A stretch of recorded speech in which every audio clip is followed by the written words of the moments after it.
Welcome to Westminster Presbyterian Church on Moss Avenue in Peoria, Illinois. We're delighted to have you worship with us online. There are few announcements because most of the church's activities have been canceled during this time of lockdown, but I would like to remind folks that the food pantry has reopened starting at the beginning of May, and we are still continuing our mission of feeding the hungry here at Westminster. And now, I hope that you have already printed out your bulletin so you can fully participate in the liturgy of the day. We will begin now with our call to worship. Jesus prayed for his disciples, giving them into God's eternal care. Jesus prays for us, giving us into God's care. Know that you have been blessed with the love of the Savior. We live in that love and seek to serve God. Open your hearts and spirits now to hear God's word. May our lives be open to God's Spirit and reflect God's love. In the name of the Father, Son, and the Holy Spirit, let us worship God.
Never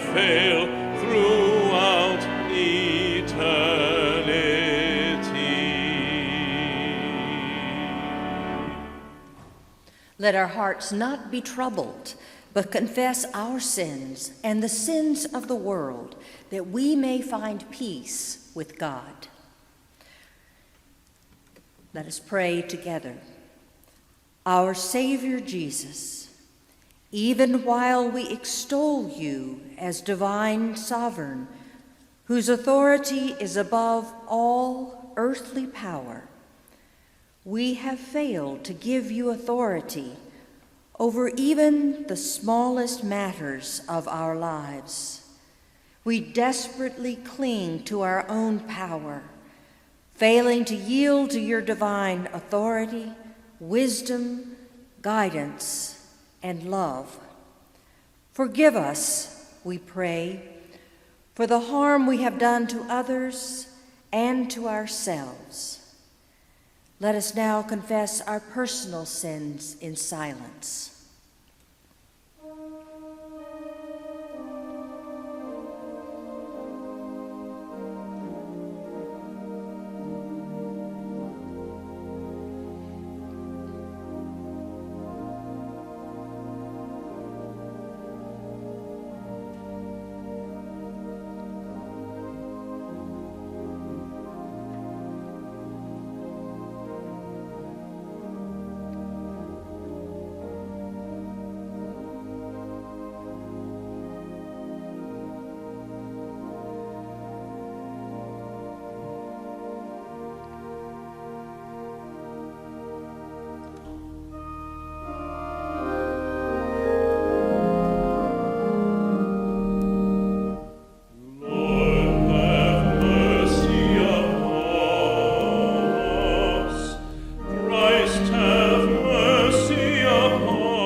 Before he ascended to God, Jesus said to his disciples, "Repentance and forgiveness of sins is to be proclaimed in my name to all nations.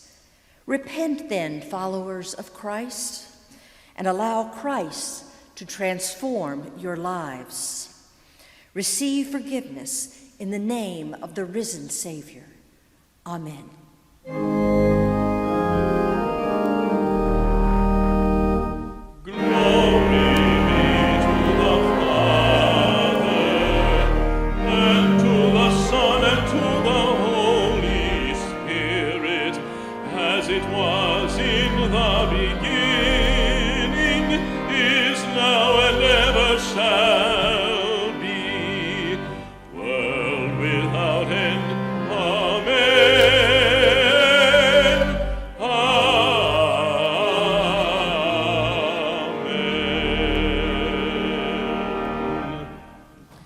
Let us pray. Eternal God, the Apostle Paul prayed for the church at Ephesus that you would give them a spirit of wisdom and revelation, and that you would enlighten the eyes of their hearts. Let Paul's prayer be for us too.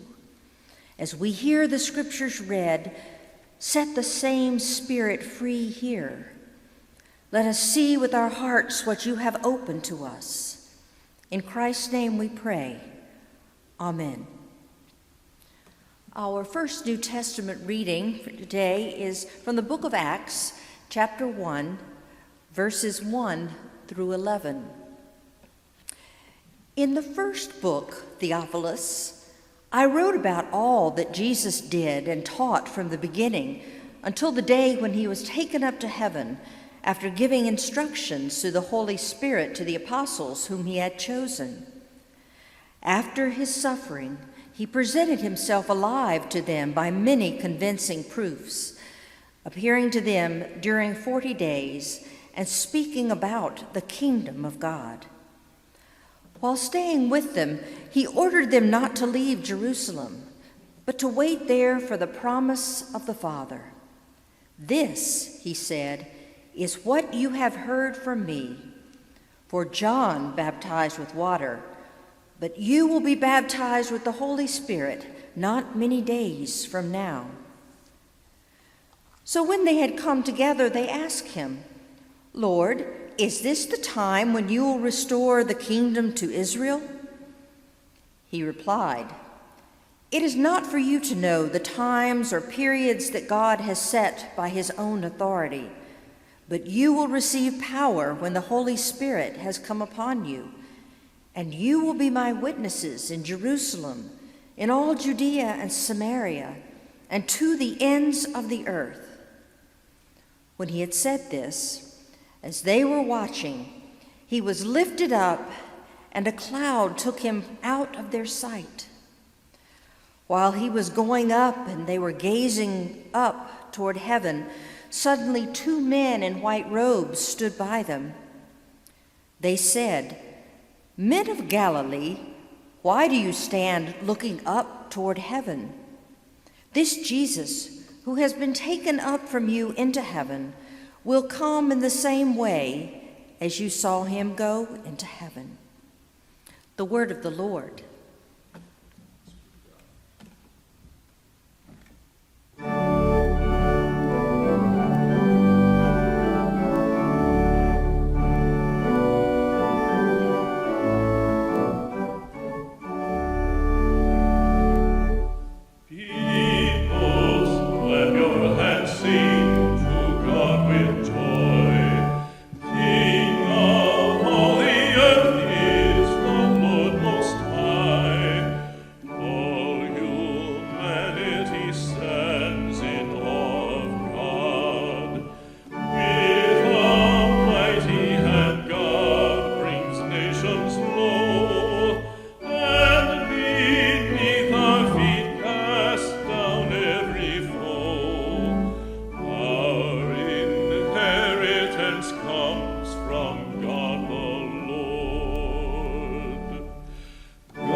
Our epistle reading for today is from the book of Ephesians, chapter 1, verses 15 through 23.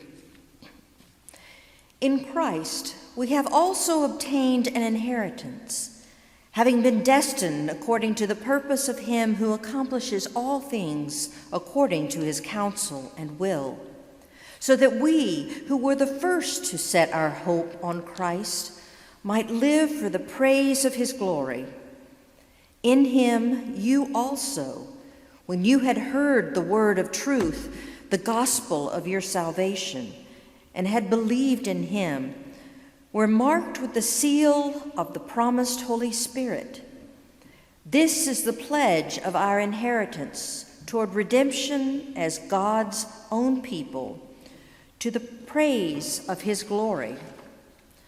I have heard of your faith in the Lord Jesus and your love toward all the saints, and for this reason I do not cease to give thanks for you as I remember you in my prayers. I pray that God of our Lord Jesus Christ, the Father of glory, may give you a spirit of wisdom and revelation as you come to know him, so that with the eyes of your heart enlightened, you may know what is the hope to which he has called you. What are the riches of his glorious inheritance among the saints? And what is the immeasurable greatness of his power for us who believe, according to the working of his great power? God put this power to work in Christ when he raised him from the dead and seated him at his right hand in the heavenly places, far above all rule and authority and power and dominion, and above every name that is named, not only in this age, but also in the age to come. And he has put all things under his feet, and has made him the head over all things for the church, which is his body, the fullness of him who fills all in all. And our gospel reading from today is from the Gospel of Luke, chapter 24, verses 44 through 53.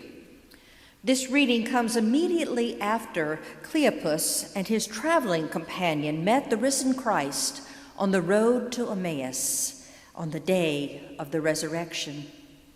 They invited this stranger to eat with them, and when the risen Jesus blessed the bread and broke it, they recognized this was Jesus, and he had been resurrected. After the meal, Jesus sat down with them and taught them from all the scriptures. Then, where we started our reading from the gospel today, they watched as Jesus ascended into the clouds to heaven. Then he said to them, "These are my words that I spoke to you while I was still with you, that everything written about me in the law of Moses, the prophets, and the Psalms must be fulfilled." Then he opened their minds to understand the scriptures, and he said to them, "Thus it is written, that the Messiah is to suffer and to rise from the dead on the third day, and that repentance and forgiveness of sins is to be proclaimed in his name to all nations, beginning from Jerusalem. You are witnesses of these things. And see, I am sending upon you what my Father promised. So stay here in the city until you have been clothed from power from on high." Then he led them out as far as Bethany, and lifting up his hands, he blessed them. While he was blessing them, he withdrew from them and was carried up into heaven. And they worshiped him and returned to Jerusalem with great joy. And they were continually in the temple, blessing God. The word of the Lord. One of the most frightening sounds these days is a sneeze. In a time when a respiratory-based virus can be fatal, the force of a sneeze can propel the virus contained in particles of air and water droplets more than 12 feet. We wear masks to protect others from passing the virus, particularly when we cough or sneeze, due to our possible infection from the dreaded COVID-19 virus. Since ancient times, it has been customary to say a word of blessing when another person sneezes. The ancient Greeks would wish the sneezer long life. The Romans would say, "Jupiter preserve you," or "Salve," which meant good health to you. Our custom to say, "God bless you," is attributed to the 6th century Pope Gregory in a time such as ours. Pope Gregory ruled the church during a bubonic plague epidemic. This ravaged all of Europe. Sneezing was one of the most obvious symptoms of the plague. The story has been handed down that Pope Gregory introduced the saying of a brief prayer, "God bless you," to protect the one who sneezed from death.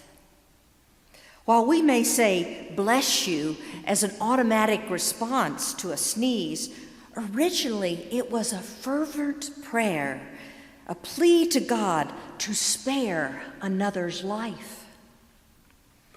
One of our friends lamented that the COVID-19 virus began its major infiltration in this country at the start of the spring allergy season.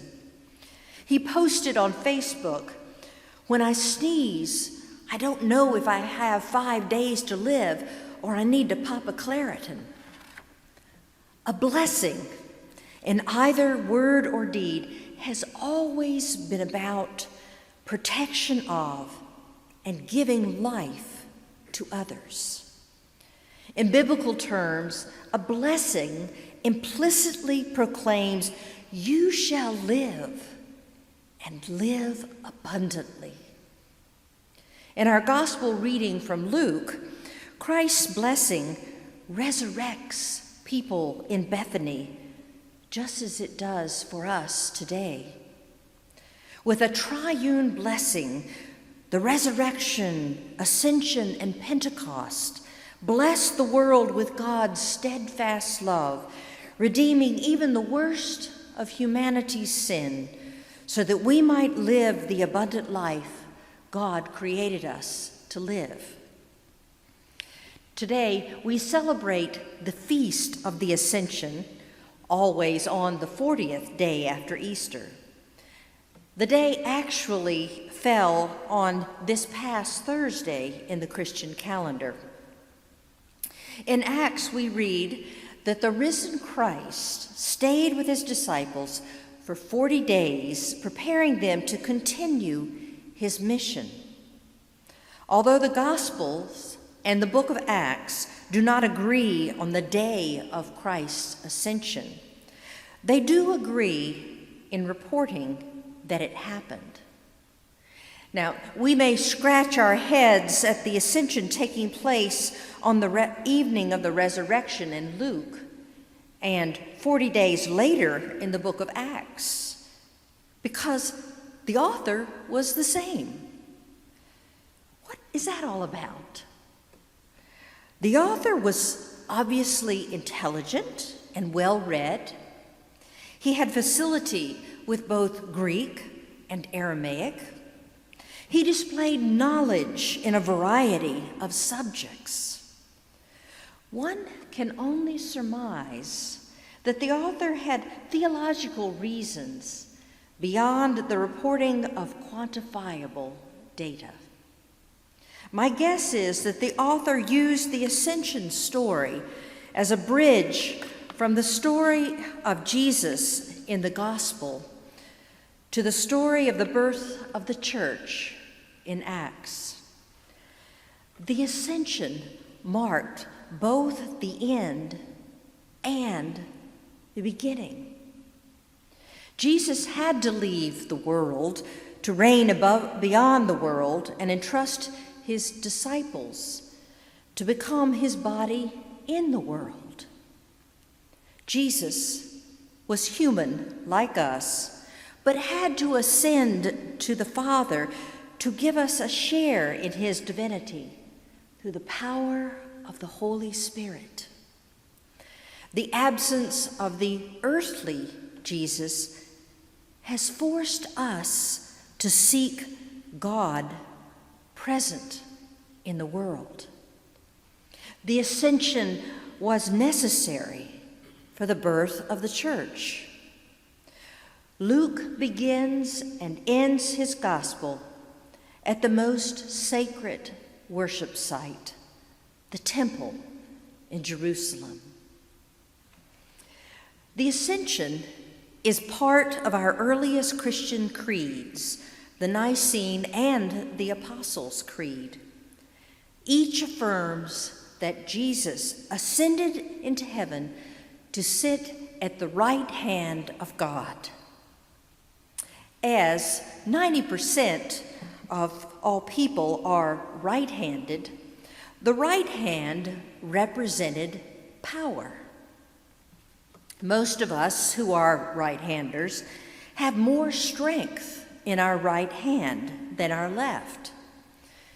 Our scripture readings for this day provide material for a multitude of sermons and biblical studies, but the last lines of Luke's gospel were what spoke the loudest to me this week.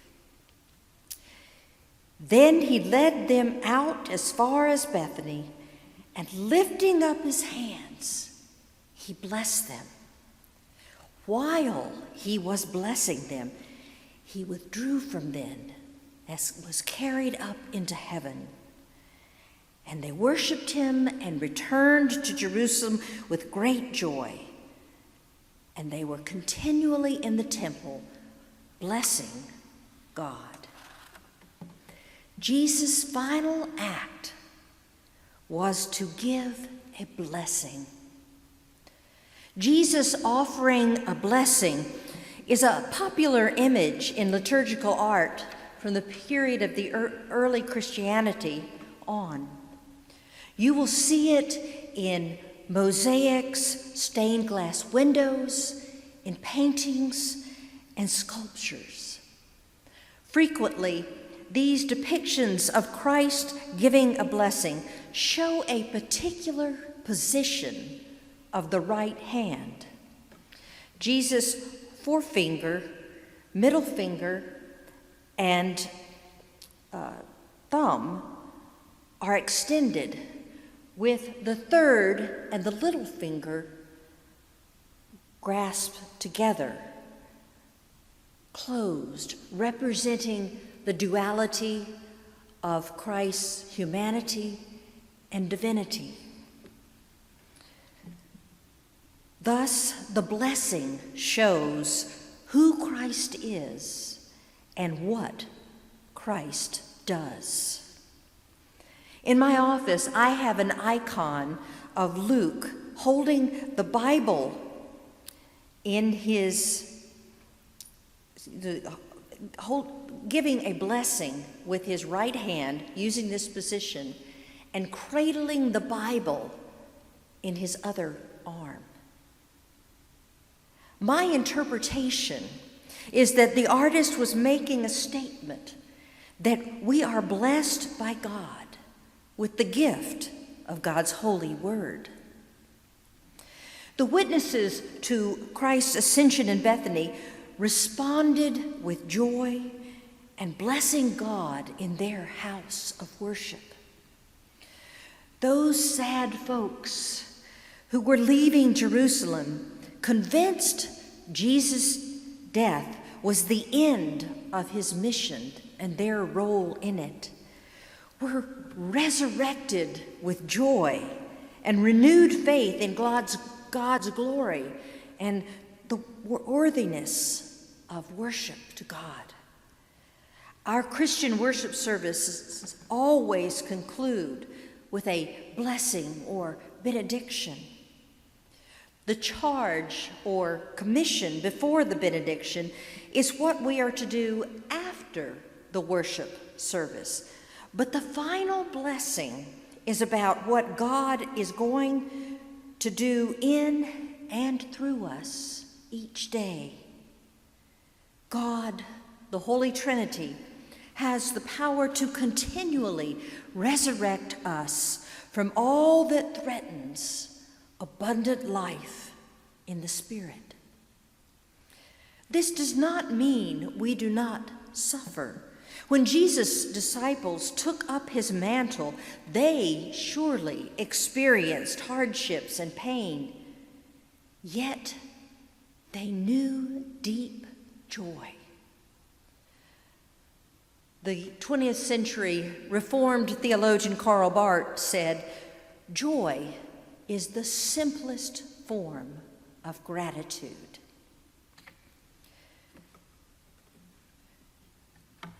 In the past few weeks, we have had times in which we have felt the need of being blessed and experiencing joy again. These dark times when the COVID-19 virus threatens the population of every nation in the world, we are made acutely aware that some have received more blessings than others, and have been hoarding them rather than responding with gratitude and blessing others. With signs of the earth's healing from our abuse and exploitation of God's gift of creation during this period of lockdown, we are made aware of how we have cursed more than blessed the earth. In the first book of the Bible, Genesis, God tells our forefather in faith, Abraham, "I will bless you, and you will be a blessing to others."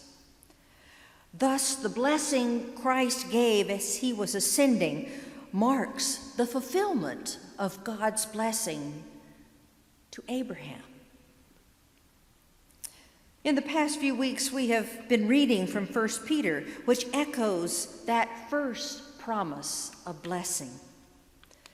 Do not repay evil for evil or abuse for abuse, but on the contrary, repay with a blessing. It is for this that you are called, that you might inherit a blessing. As Christ's blessing the world was his final act and tells us who he is, and it also tells us who we are called to be. We are to be ones who are to bless others. The way Christ ended his time on earth is the way we should end our time. Our whole lives are meant to bless others and all of God's creation.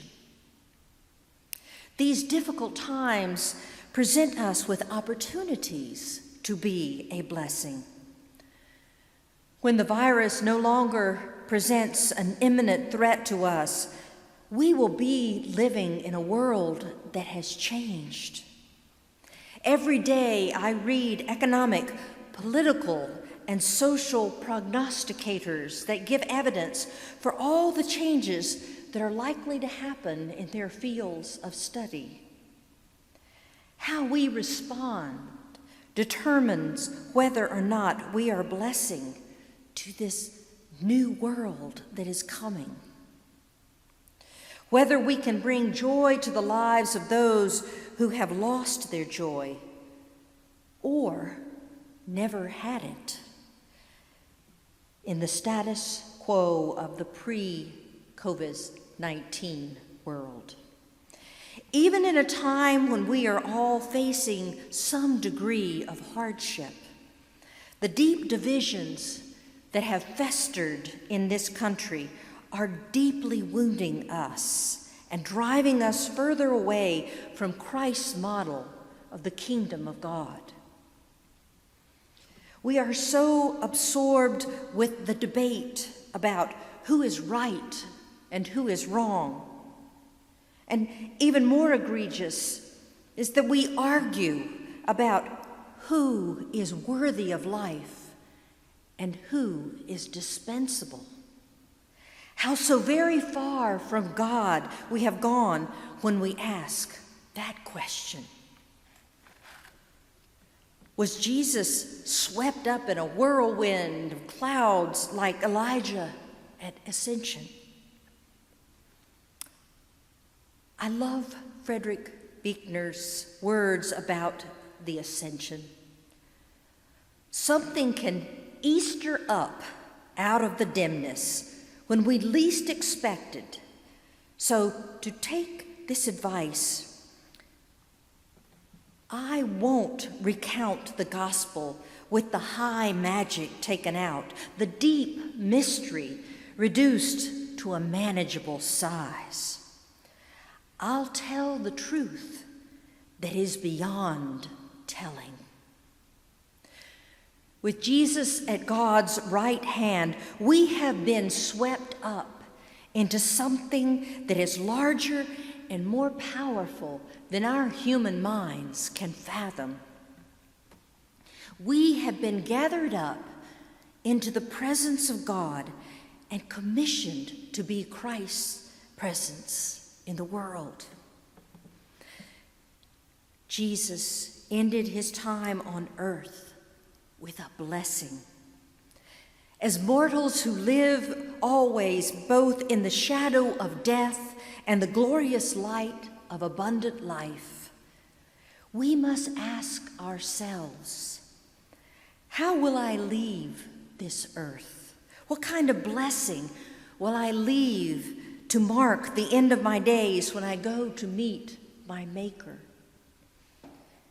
It is not just one final act.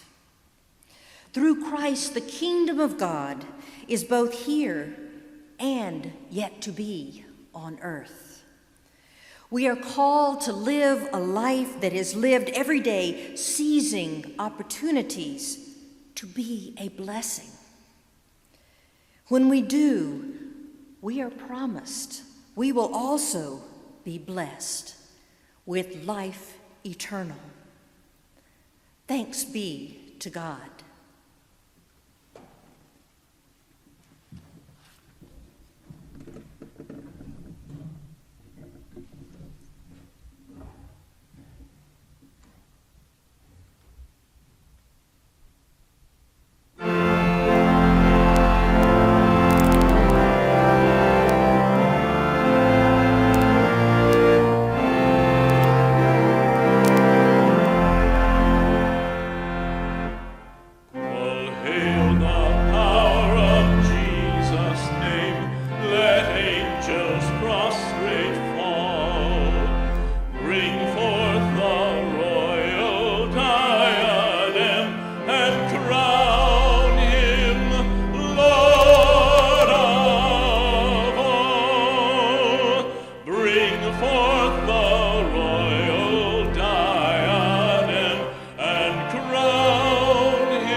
Let us now affirm our faith using the words of the ancient Apostles' Creed.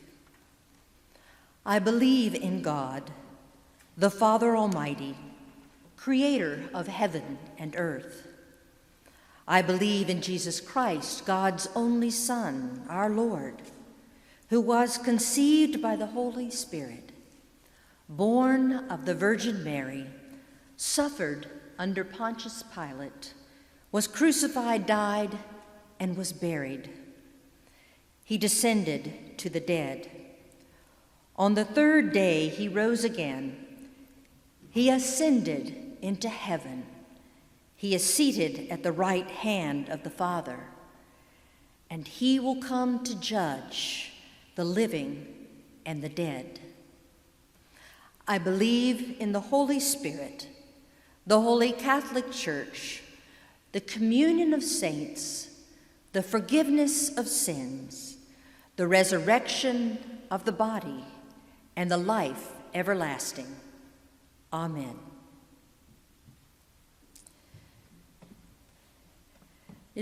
Was the custom of the early church to pass the peace of Christ to one another.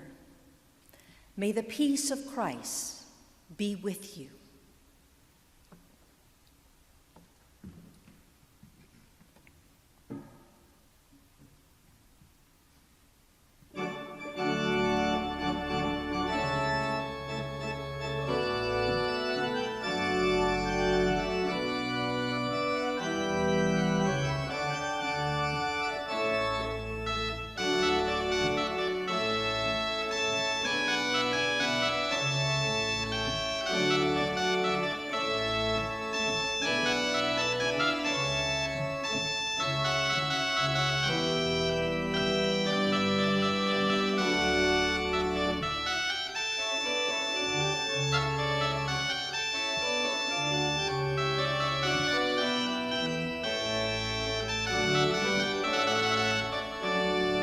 The trumpet shall sound, and the dead shall be raised, and the dead shall be raised incorruptible.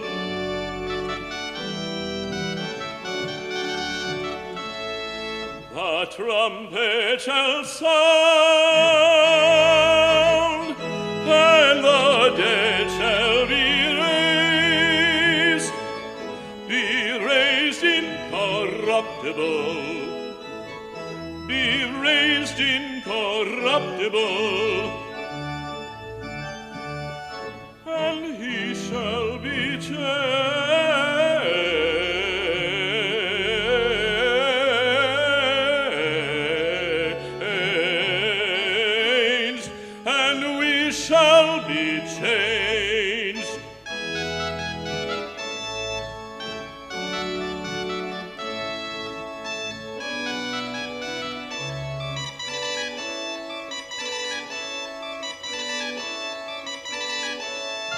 The trumpet shall sound, the trumpet shall sound,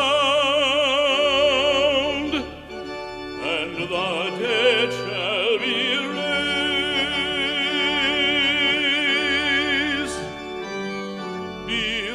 raised incorruptible, be raised incorruptible, and we shall be changed, be changed,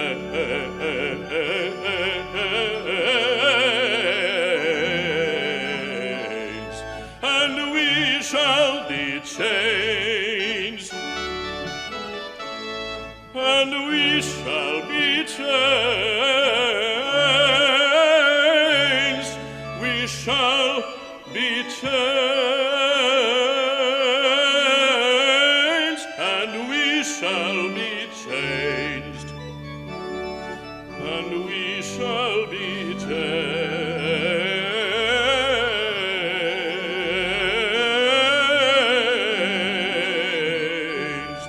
and we shall be changed, we shall be changed,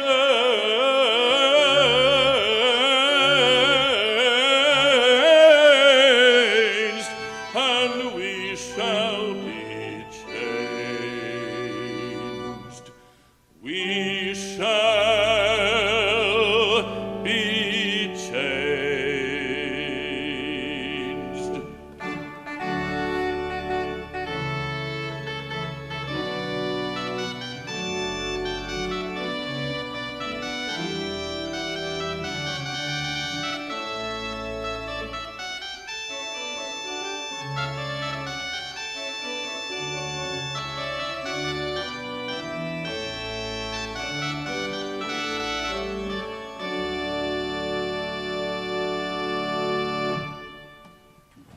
our risen and ascended Lord, offers up prayers for us before the throne of heavenly grace.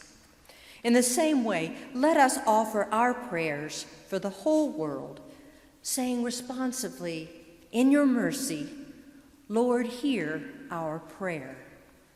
I will start each of 4 petitions, allowing a time of silence for your own personal prayers. We pray for the church.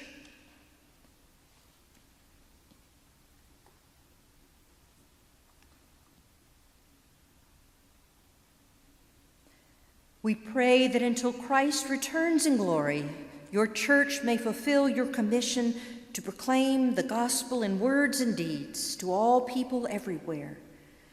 We pray this week for our sister churches in Great Rivers Presbytery, the First Presbyterian Church of Lincoln, and Scotland Trinity Presbyterian Church in Macomb.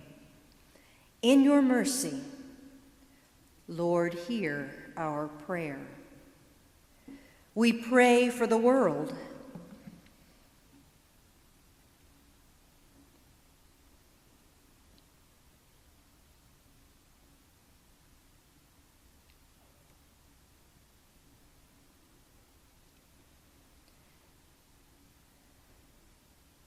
We pray that your rule may lead the nations of this world into the ways of justice and peace. We pray for all who are hungry, trapped by or fleeing the violence of war, imprisoned or unjustly treated or abused. In your mercy, Lord, hear our prayer.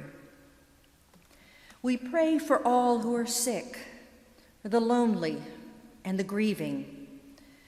We pray for the family of Jan Andrews and for Karen Bunig upon the death of her husband, Robert. And these we mention now in the silence of our hearts.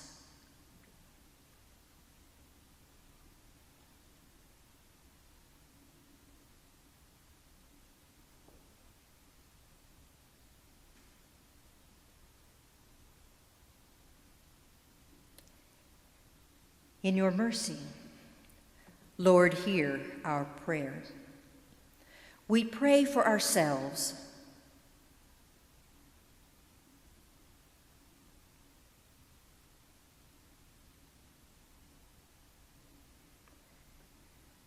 May our hearts and minds be open to and guided by your Holy Spirit. In your mercy, Lord, hear our prayer.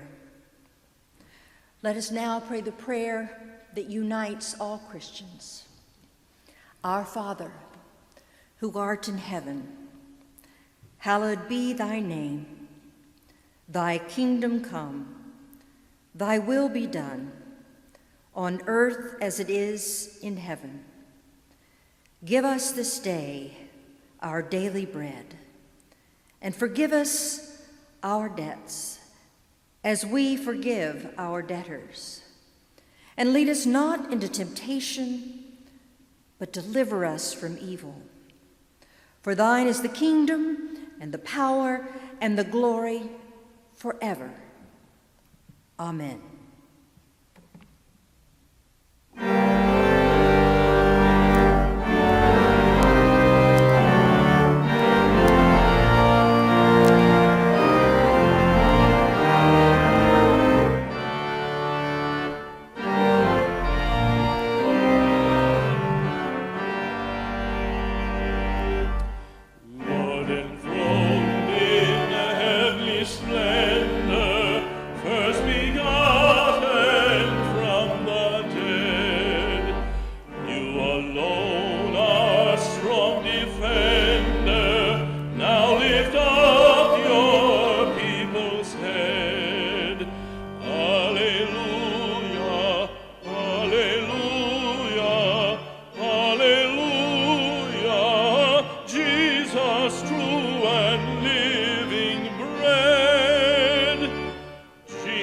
true and living bread.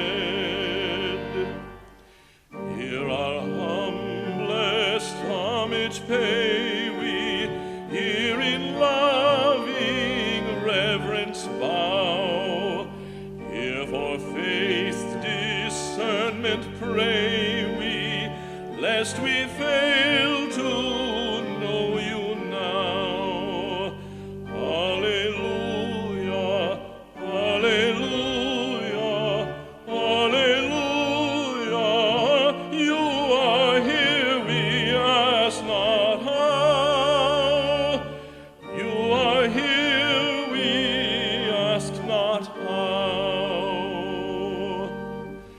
Paschal Lamb, your offering finished, once for all when you were slain. In its fullness undiminished, shall forevermore remain. Alleluia, alleluia, alleluia, cleansing us from every stain, cleansing us from every stain. Life imparting, heavenly manna, smitten rock with streaming side, heaven and earth with loud hosanna, worship you, the Lamb who died. Alleluia, alleluia, alleluia, reign ascended, glorified, risen, ascended, glorified.